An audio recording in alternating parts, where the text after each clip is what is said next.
Welcome to the Good and Basic Podcast, a long-form conversation, this time with a special guest, Andy George from the very well-renowned YouTube channel, How to Make Everything. Andy, thanks for being here. Yeah, thanks for having me. Good. So your channel, you show how to make things from scratch. You've done everything from how to make a three-piece suit with a half dozen different types of fibers to, and for that, when you joined a knitting guild, you went the whole 9 yards. You even ate silkworms, as I understand it. And then you've made iron from scratch. You've done copper tools. You've done Stone Age tools. You've done pottery, chocolate, the works.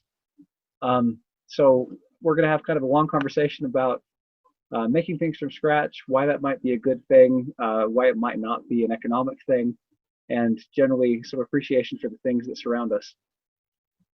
So to start out with, what has been the craziest thing that you've learned from making all these things from scratch?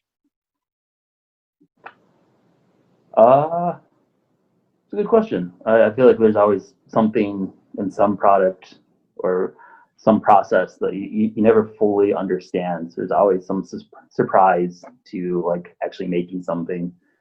It's always a continuous surprise how difficult things are. Hard to choose one. I don't know if I can think of a good one off the top of my head. Yeah, that not understanding how hard it really could be. I feel like the tagline, how hard could it be? Was attached to some of your earlier projects, and now, I don't know, has that changed over time, or do you find that every so often it just totally surprises you still? There's always challenges. I think it's some of the projects are like revisiting things where I have like a little bit of a better clue and I'm not going in quite so blind. Like then it's a little bit easier, but even then there's always something that comes up that makes it really hard. I saw your speed build yesterday where you made the cooking knife. So you'd have a thinner, more slicey knife. And there, I mean, you're building on skills that you already had. And it's kind of cool to see that, I imagine. I mean, how was that experience to go back to that project and totally nail it the first try? Or was it the first try? Yeah, I think that was all one try. It's done a lot of different casting. A lot of them have not been that successful. So it was nice to like have built up enough repertoire and skill to just do it and get a really nice result at the end of it. And there's also kind of one where I filmed it just kind of sparingly because a lot of times it seems like the act of filming it makes it turn out worse. Yeah. So it kind of just did update. Yeah. And I really like that knife. It turned out really nice. I've really wondered about that process. I like how with that, I mean, the shots that you were choosing were kind of showing where you're at repeatedly with the build without, doing over the shoulder shot or showing your hands doing it.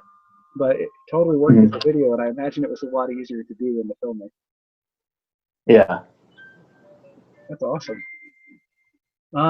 Craziness. Excuse me while I silence my phone. The whole process of building all of this and building an appreciation for things like tin mines out in Cornwall and realizing how far things have to travel is, for me, it inspires a certain level of gratitude for, I'm talking with you on a computer with a microphone attached and I'm sitting in a nice chair and I didn't make either one of them. And there's something kind of miraculous about that. I'm curious, you've done a lot of cooking and other, I mean, cooking's an easy example because it's something that people still do make for themselves. And it can really improve your quality of life if you take control of that and make your own. What things have you found are economical and make sense for you to make for yourself? I mean, not just as a video, but ongoing. Yeah, I mean that's definitely the distinction between like real life and what we do in the videos is it's incredibly unrealistic to always do it from scratch. But I think doing it, I find like segments of it that I really enjoy and then are able to kind of bring that into my life and do more from scratch cooking, but not all the way from scratch. Like go into the grocery store or maybe growing a couple of vegetables and then adding other stuff to them and doing kind of slices of it. It's a bit more enjoyable and realistic than a full project as we do it. Yeah. Then you get kind of the best of both worlds, where you get to enjoy the making without the stress of having to have all the ingredients prepared in time. Yeah. Yeah, that's really interesting. With making things, it's funny to me that making things isn't just about the product always. I mean, sometimes it is, and we're just looking for the cheapest way to get it. But sometimes the making is part of the appeal. I remember I attended a lecture where this very successful attorney was talking about his firm and his practice, and he made this offhand comment that he had a wood shop where he liked to make cabinets for fun. And then I went and talked to him after the lecture, and he mentioned that if he could quit being an attorney and go and make a decent living as a cabinet maker, he'd do it in a heartbeat because it was filling some creative need in him. I just thought that was the most fascinating thing. Yeah. So what else really stands out to you from this process? I mean, what made you decide to want to make a YouTube channel about making things 100% from scratch? Well, it started out with the sandwich. I was doing it without like any clear intention of putting it on YouTube and starting the whole channel behind it. I was actually pretty pessimistic about ever trying to do something on YouTube because I figured it'd be too hard to break into it. So I made it as kind of like a short film, and mostly did it just because I was curious about it, and spent most of the summer doing it and collecting the milk and growing all my ingredients, and it was a lot of fun. Fly out to the ocean to get the salt for that one? Yeah. And get stopped for white powder at security? Yeah. Yeah, that was one of the more interesting experiences. I'm always trying to fly or drive somewhere with something that looks very suspicious. Right. Like bat wano. Yeah, so it was, the first project was just a lot of fun, and I realized after I completed it that I could keep applying this same kind of way to dissect something in life to everything else. And the next thing I did was the clothing and the suit. Really? That's a huge leap. Well, yeah. I don't think I realized it at the time. And like every textiles video we do, it always takes way longer and way more work than you ever imagine. I've heard a statistic. In my mind, I've heard a statistic thrown out there that before the Industrial Revolution, 1/3 of all human waking hours were spent making clothing. Yeah. And having done just a little bit of textiles, I can kind of believe it. Yeah, I think it was, in my mind, it was just like the natural next step of make food, make clothing, and then maybe a shelter or something at some point. And that was probably one of the most eye-opening videos. Is just like, what? This is a lot of work. Yeah, no kidding. I love that you joined that spinning guild. I actually joined a spinning guild shortly when I lived up in Idaho Falls, and it was really eye-opening to see how it was wonderful to be with people who were preserving those skills that used to, put money on the table, and now it's a pure hobby. Yeah. It looks like Other Joseph has joined us. Other Joseph, welcome. Okay. We've been talking about some of Andy's favorite projects, and also about the raw amount of work that goes into textile production. Yeah, thank you. I'll listen in for just a couple of minutes longer before trading anything, but I've been very excited to have this conversation. I do have some questions a little later. Marvelous. Yeah. It's interesting, the raw scale. So I have a couple questions about the sandwich. For one thing, just demonstrating the economics of that sandwich, when you calculate out the dollar amount, I don't remember what the total was, but it was in the thousands if I remember correctly, accounting for all the time you spent gardening and traveling and everything to get all of those ingredients assembled in the same place at the same time to get an okay sandwich. So how long was that idea stewing in your head to want to make a sandwich totally from scratch before you actually did it? I think it was a couple months. Okay, And then it was like the start of growing season. I was like, if I'm going to do this, I need to do it now. Otherwise, I'm going to have to wait another year. And just kind of went for it. awesome, awesome. And so your timing actually worked out pretty well. You were right before the growing season when you started thinking, I want to make a sandwich. Yeah. Yeah. Gosh, that is really cool. And I mean, aside from the okay flavor of the sandwich, was there anything in terms of like personal satisfaction of, yes, I did this? What was that experience like for you?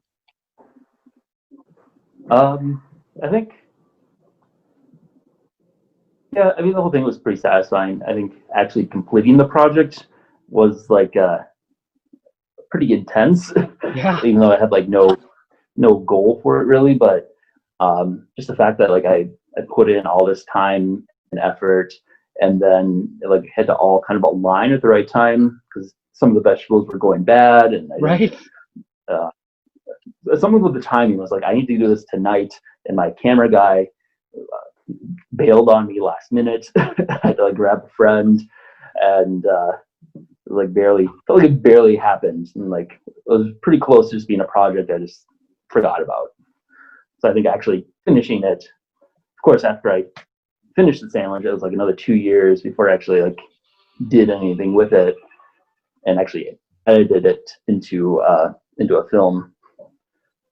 Okay, so there's a pretty wide gap there.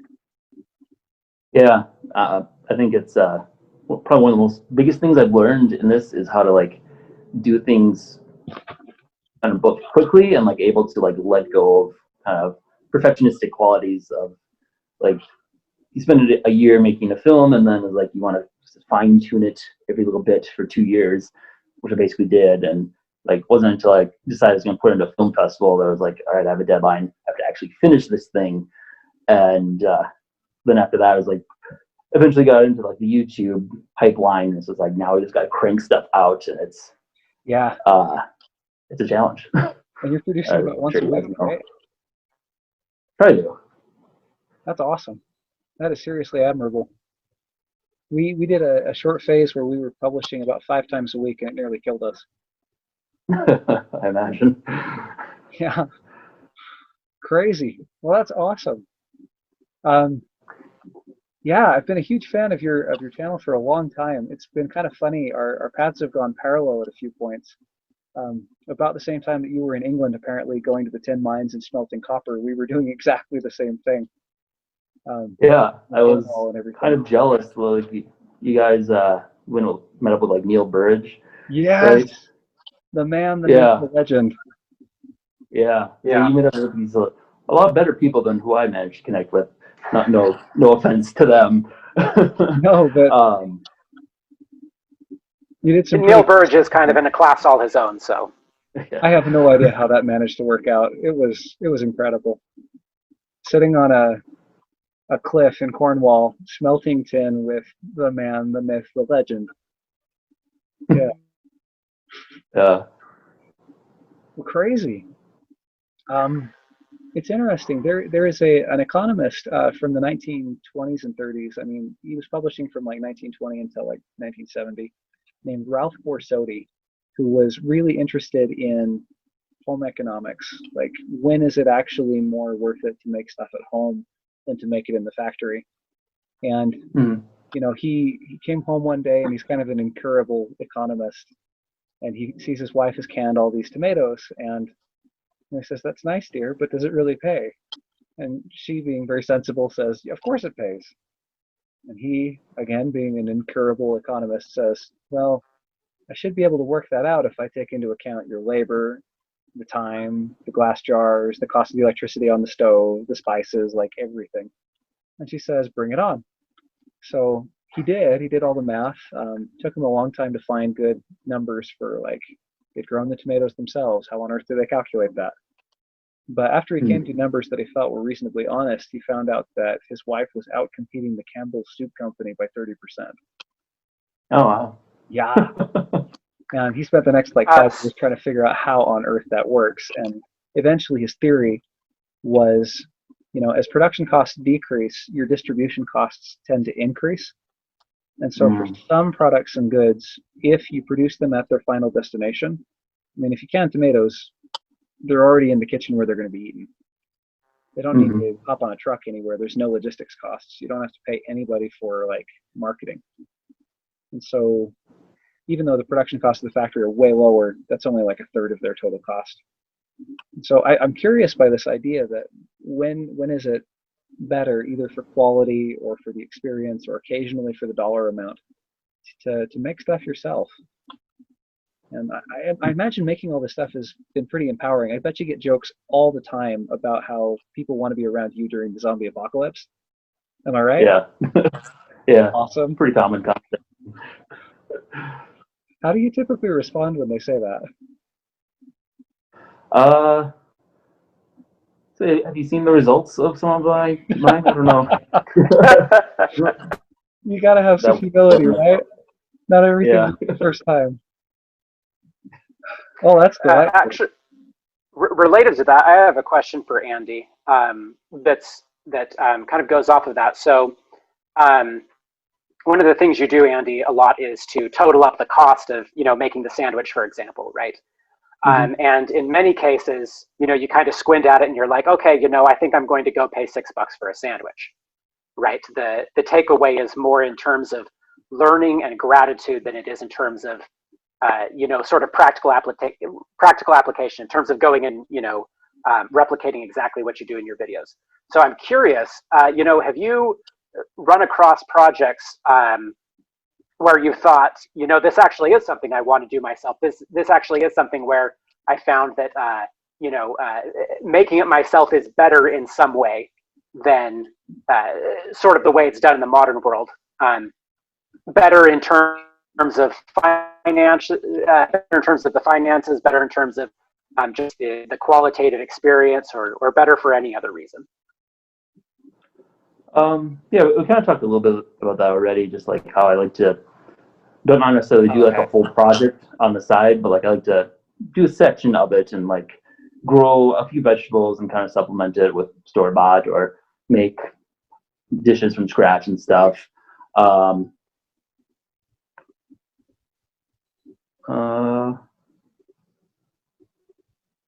can't think of a good example, but like, I don't know, I always enjoy the experience of learning the new skills and everything.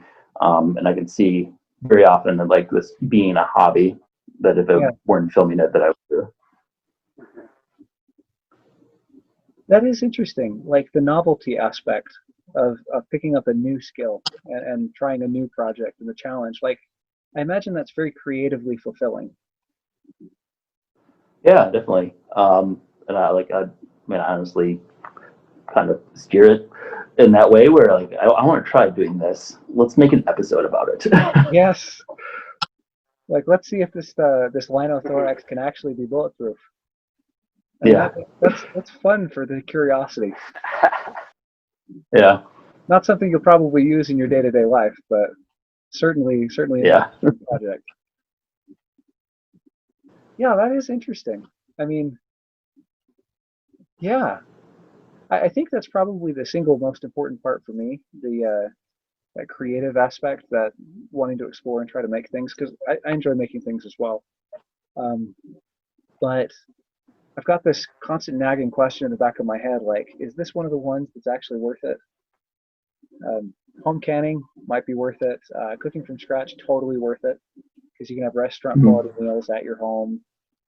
And that's kind of a cool skill to bring out too. It's got social points in addition to whatever money you're saving. Yeah. I imagine in certain areas where you're making custom stuff, like making your own hard cider or something, that's probably worth the time you put into it. Yeah. I mean, depending.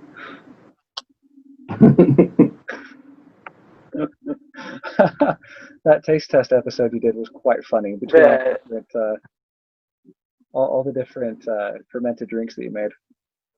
Oh yeah. That was a Yeah, good I've had some mixed results. Some of the things I've tried to brew. one. They're getting better though. I was really interested by that one. I was really interested by that one too because of the fact that you preferred the old Sumerian brew more than the modern brew. Yeah. And I do wonder how many instances there are like that where, you know, the modern way of doing things is actually not the best way. We do have something to learn. So I found that one particularly interesting. Yeah. You know, I mean, clearly, right? You know, there's plenty of other counterexamples on the other side, but I did think that was very interesting that you tried the Sumerian beer and you said, oh, you know, like actually, you know, I kind of prefer the kick here. I think I actually prefer that. Yeah. But it's definitely much more common. And I find the camp, yeah. Andy, you were saying? But it's definitely more common with like the food items where like the handmade from scratch tastes better than the highly processed one. So it's probably like one of our first like successes was like the root beer float or the chocolate bar we made, whereas like this is as good as but probably even better than most store-bought ones. Yeah. Yeah. And unambiguously, like that's a very Epicurean aesthetic sort of experience. Mm-hmm. That's really cool. Have you gotten the same sort of satisfaction out of gardening? I mean, you mentioned supplementing your cooking with a few vegetables you grow yourself. Was that something you did before the sandwich, or were you a total first-time gardener when you did the sandwich? This is pretty much a first time thing when I did it, and definitely really enjoyed it, and kind of have incorporated it continuously. Like we both kind of have to for upcoming videos, but especially this year with quarantine, I like went really heavy into growing stuff, and like had my apartment into a full greenhouse and was just growing as much as I could while I was stuck at home. That's a really cool project to grow stuff indoors. That's something I've been curious about, but I've never really done it, except for, you know, like a plant on the windowsill, but that's not in the same Yeah. place. Yeah. Yeah. It's pretty challenging. Some crazy stuff. I Like, keep learning. I mean, the cotton that you grew, I mean, you've pushed your growing season pretty hard. Yeah. Well, awesome. Gosh, that's really cool. What do you see as being one of the themes that you pull from How to Make Everything? Themes. I mean, kind of what you started on, I guess, of like gratitude and just kind of gaining awareness of what we don't think about, what we take for granted, and kind of learning by dissection of like all the components of the world, how everything kind of fits together to make any specific thing. I like that learning by dissection. That's actually a really cool thing, because if you understand ingredients, I mean, you start to see the world around you differently. I mean, just being able to dissect a thing into its ingredients and realize that each one of those ingredients has a story and was made by somebody or gathered by somebody, that has some serious potential for changing your worldview. Mm-hmm.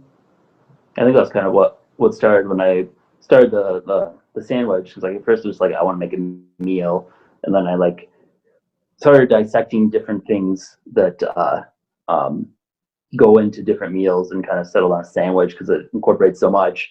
And then got more curious as I dissected it. It's like, what is mayonnaise? I don't even know what that's made from. Or like, how do you actually make cheese? And how do you turn grass like wheat into a flour?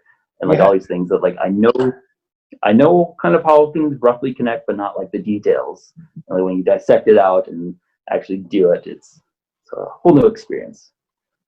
Yeah. There's Joseph, are you still on the call? I believe so, yes. Okay. If you believe so, then I believe so too. You know, there's some really I can hear you if that's the question. There's some really interesting stuff about specialization there.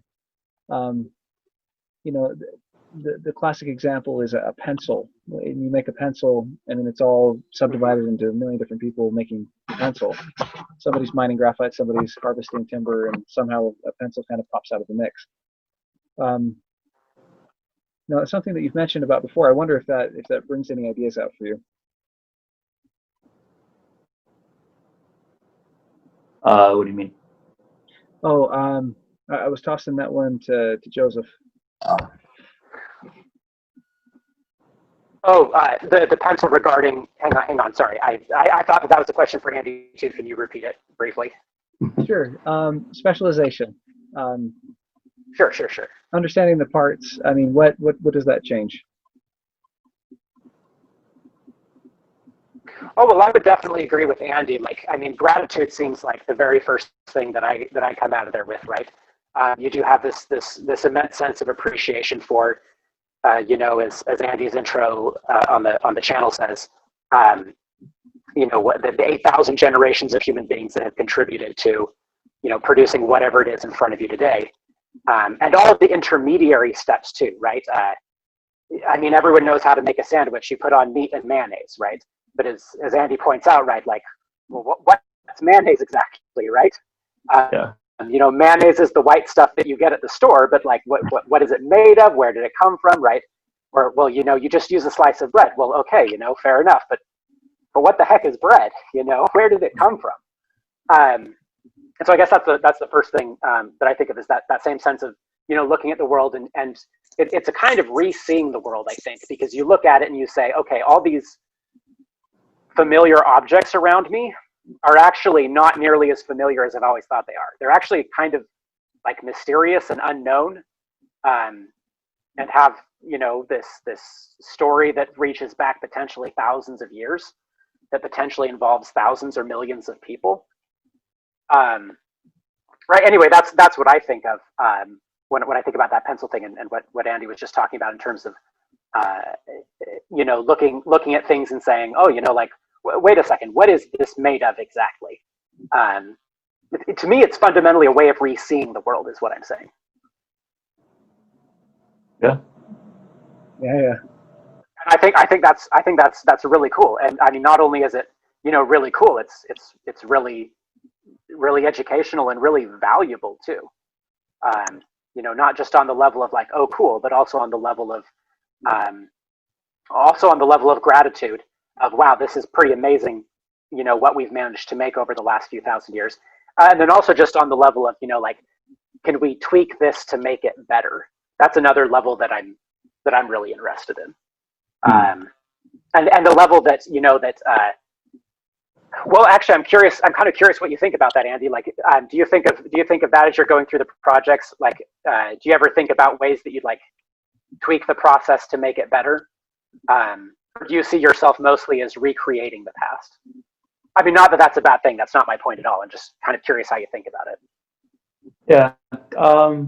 I'd say at least so far it's been mostly about recreating, just because it's a pretty big challenge to begin with. Yeah. Oh, yeah. We always kind of play with the idea, like, of we have kind of the future knowledge of, like, maybe back then they did this way. Do we have anything we've learned in between that we could kind of make it a little bit better? Haven't too much ability to actually implement that. Mostly just kind of stick with how they did it and try and match it. Yeah, which is, you know, as you demonstrate time and again, you know, a challenge and an accomplishment in its own right. Yeah. I think one of the things that builds for me, I mean, there's on one level an appreciation for the stuff, right?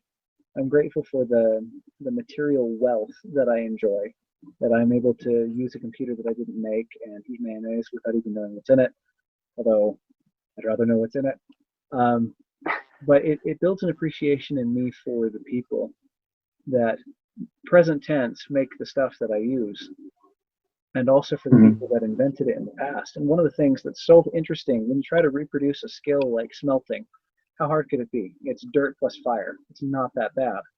And then you fail at it a few times and you realize, gosh, the people who did this were stubborn, smart, capable, and they were solving problems that I did not even see were problems. Um, Yeah. and that, built some gratitude for the people. Like there's a heritage that is kind of embedded in our material culture. Yeah, and just like generations of knowledge that like maybe the first person was bad at it, and then like their kid figured out some small change, and then their kid figured out something a little bit better. And then now we have all that knowledge that they slowly learned, and we can just kind of pull from it. It's pretty amazing. Yeah, yeah, it really is. I mean, some things you wonder how on earth they discovered it in the first place. For me, Yeah.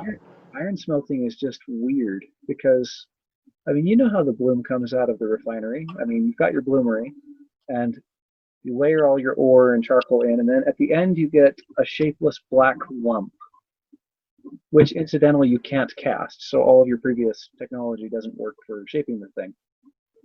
And it's not obvious that it's metal either because it's black and nasty and full of charcoal and bits of slag. And so the amount of vision or inspiration that it would take to do that for the first time is just staggering to me. Yeah. I mean, with copper, I can kind of see it. Green is nice as a dye. You could do that on pottery. Maybe you get a few pearls of copper and you say, okay, more of that. But with iron, I mean, I'm not seeing a clear progression. Do you have any ideas there? I assume it came out of bronze, and my assumption is that like they accidentally got iron while they were trying to make bronze, and then somebody just like we have this weird hunk at the end. Let's hit it, see what happens. Yep. And once they kind of connect, they're like, oh, this is also a metal, and it's coming from these rocks that are everywhere. Then like the gears really started turning. Yeah, maybe something like that. I find it hilarious that there's a shocking amount of science you can do with a hammer. Yeah. Hit it. If it shatters, it's not iron. If it dents, it is. I mean, it's pretty simple. But yeah, that first generation of ironsmiths, just staggering. I mean, it's not obvious. You have to have the high quality ore in order to get it to work in the first place, and I mean, it would take some accident to make that happen, or I don't know. Somebody dreamed something. Yeah. Yeah, crazy. I'm curious with your reset of history, of material history. What is the long-term goal? Computer, airplane, skyscraper? Where are you headed? Well, the immediate goal that was kind of set by Lewis Darnell was the steam engine. Yeah. So that's like the big goal right now. And then after that is just kind of see how far we can get. It's like it's probably not gonna be able to make a modern cell phone or a modern computer, but maybe we can get. Imagine 1800s might be kind of where things max out, doing it all by ourselves. But who knows? Maybe in the process we'll learn enough to keep going and make it to the modern age. That would be amazing. To be, yeah. It'd be cool to see you build something like Charles Babbage's difference engine. The first mechanical computer, or yeah. What kind of steam engine? If you don't mind me asking, maybe that's top secret information at this point. But do you have any ideas what kind of steam engine you want to make? Not really. I honestly haven't looked too much into it. Mostly been looking at like the precursors and everything. At first. I do want to try to make like the very first steam engine, the aeropile that they had in Greece, I think, and try and like see if we can maximize that to be of any value, if like the industrial revolution could have happened earlier in history or not. Right.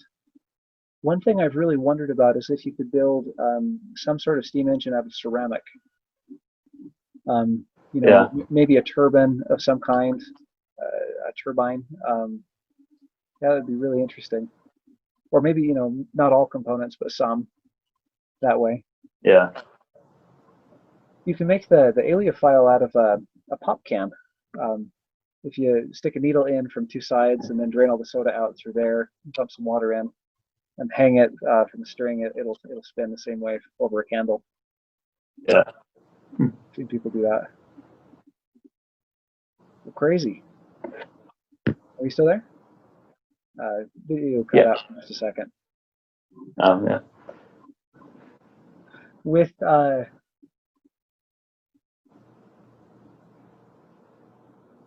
what do you like most about what you're doing now? Running a YouTube channel, doing these sorts of projects continuously, and constantly looking for the next step in that progression. Definitely the kind of being able to try new things and try making something new every week is definitely really fascinating and really fulfilling. And just kind of the next kind of piece in dissecting human history has been really fascinating.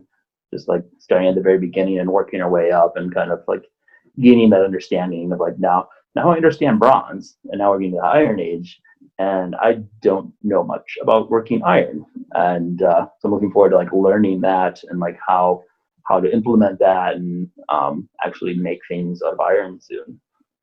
Yeah, it's a killer education. Yeah. Would you recommend it? Like, would you recommend to your average viewer or just some random person? You know, what would be a really cool hobby is trying to learn how to recreate all of human technology and start at the beginning and just use history as a textbook. Go for it. I don't know if I'd recommend that fully. It's a bit overwhelming. I'm sure sometimes a little bit too much. Yeah, Yeah. but gosh, it's really cool to see where you're going with the projects. Thanks for making the videos that you do. They are a major blessing Thank you. because I mean you're bringing us all along with you to see what's Yeah. involved and to gain that appreciation. Glad they're being enjoyed. Yeah, certainly at least by this viewer. Do you have any questions for me about any of these similar topics or any other thoughts that you want to share? I guess I haven't really dug in too much into your guys' content. I've looked at a fair amount of it, but like, what's your guys' goal? Where are you guys going with your channel? Oh, that's a good question. Um, I have a couple of long-term goals, things that I really want to track down. One of them is I want to make a set of tongs in iron without any metal tongs. So that's one of my long-term goals that I've been working on. And one of the other longer term goals is I want to understand economics. I want to understand which ones of these projects are actually practical in a daily life sense. And, you know, part of that learning by dissection thing that you were talking about is very important to me as well, where as I'm doing these projects, I'm trying to understand more about philosophy, as random as that sounds. If that makes sense. I mean, learning about how essential trade routes are. Like if I want to make a slingshot right now, you'd think that's super low tech. But in order for me to build a slingshot, I'd have to have a trade route that extended to Southeast Asia, which means suddenly compasses and iron and seagoing vessels are all part of that hierarchy of things that I need. And so even something as simple as a rubber band means that I'm connected across the planet. And that perspective, I think, is very valuable. Yeah, we're way more scattered than your content is. We are a little bit here and there and everywhere. Half of it's philosophy and discussions of books like The Black Swan or Zen and the Art of Motorcycle Maintenance, and the other half is making stuff from scratch. Lots of iron smelting. Yeah. You feel like you guys have mastered it yet? Oh heavens, no! One of these days, I'd like to figure out what all the factors are to the point where I can confidently say it's going to work any given time. Right now, it's still fingers crossed. I have no idea. But one of these days, I'm going to crack that thing. Well, thank you so much for this conversation and for joining the call. I look forward to seeing more of your videos in the future. And for our viewers who are watching this podcast conversation, please check out the links in the description below to find out more of Andy's material. I highly recommend them. They're exceptionally good videos. and we'll see you next time. Thanks for having me.